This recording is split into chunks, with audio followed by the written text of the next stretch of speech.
good. I had a late day at work. Just got here, so figured I'd do a little intro on the dyno results on the Jonsered 670 that I built on the channel.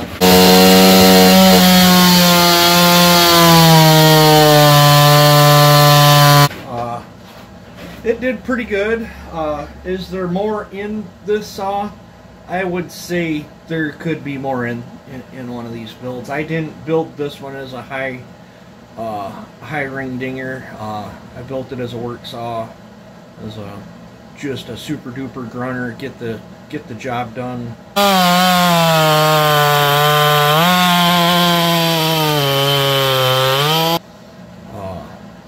I built it to pull long bar, and unfortunately I don't have a long bar for it. She peaked out at 10,000 RPM at 6.85 horse, so is just shy of 7 horsepower.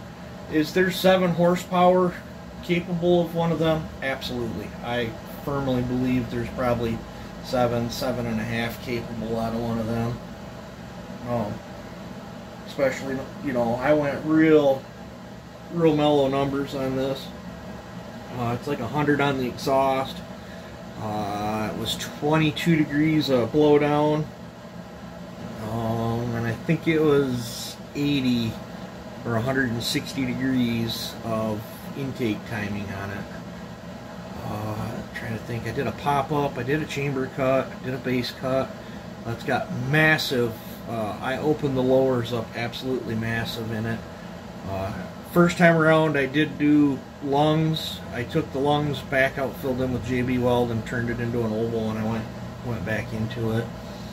But it's got a fairly healthy muffler mod to it. It's just one. It's one of Dyno Joe's large deflectors that I just cut out the back side in there, and then where these were bent out, I just tapped them back out flat and then cut them to the angle I wanted to get me the great big outlet that I was after.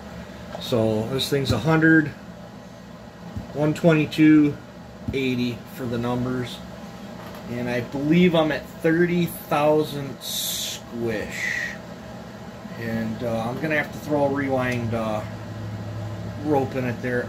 It popped the rewind rope twice on the dyno there when we were trying to dyno it. It was really awesome that Joe took the time to,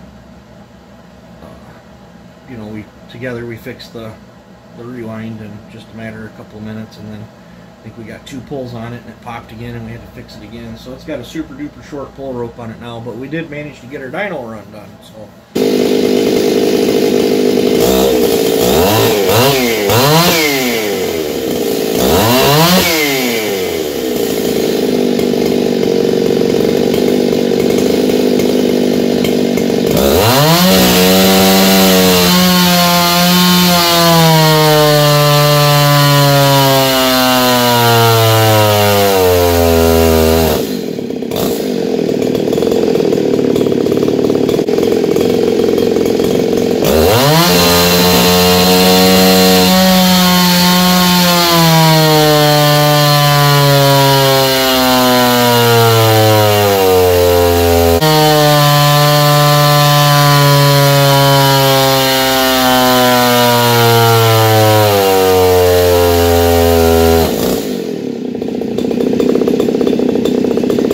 has a very broad power band, and that's what I was shooting for.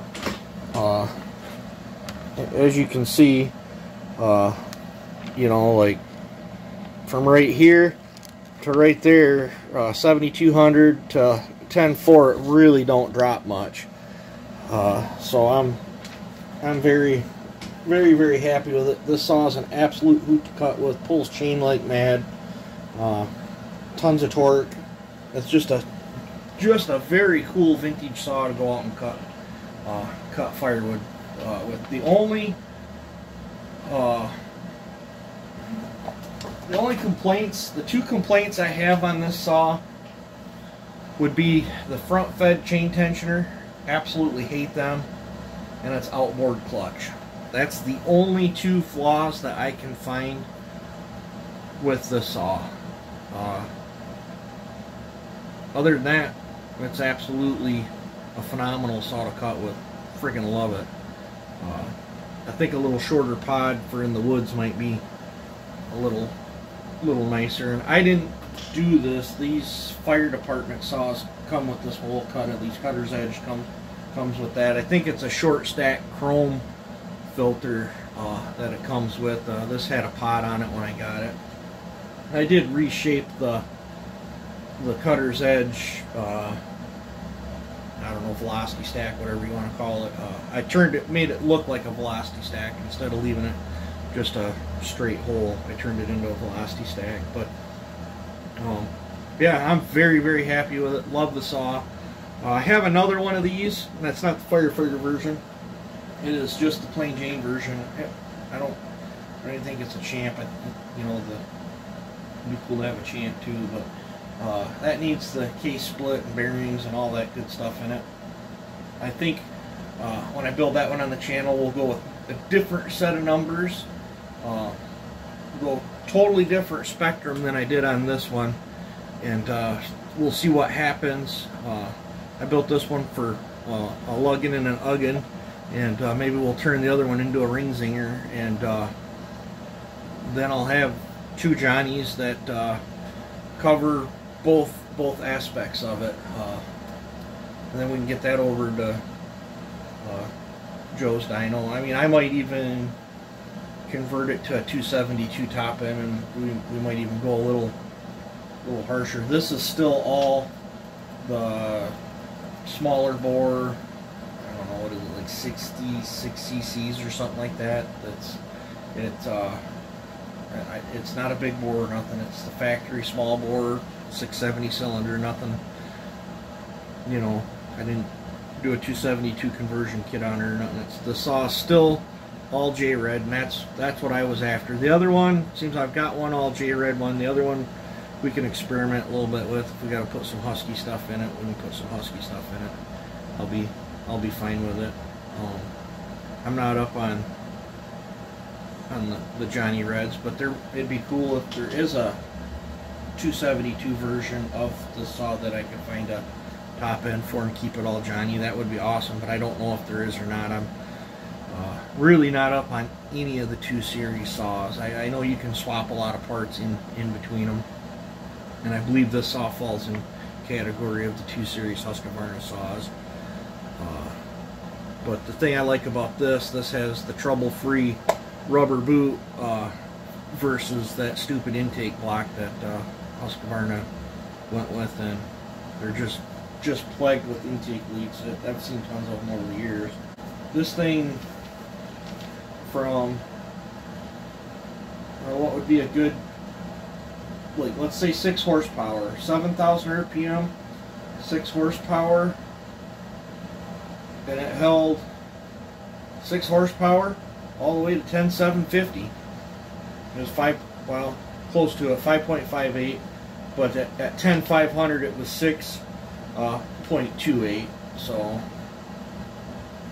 you know, it's from 6 to 6. It's, you know, it's got a great power band from 7 to, you know, almost 11,000 RPM. That's a good work saw right there, guys. That's amazing broad band. And as I lug on it, the torque curve kind of comes up even a little bit lower, down farther. So even when you lug on it, she grunts through it. That's an ideal firewood saw for me, guys. So there it is. You guys take it easy. Have a good one and enjoy.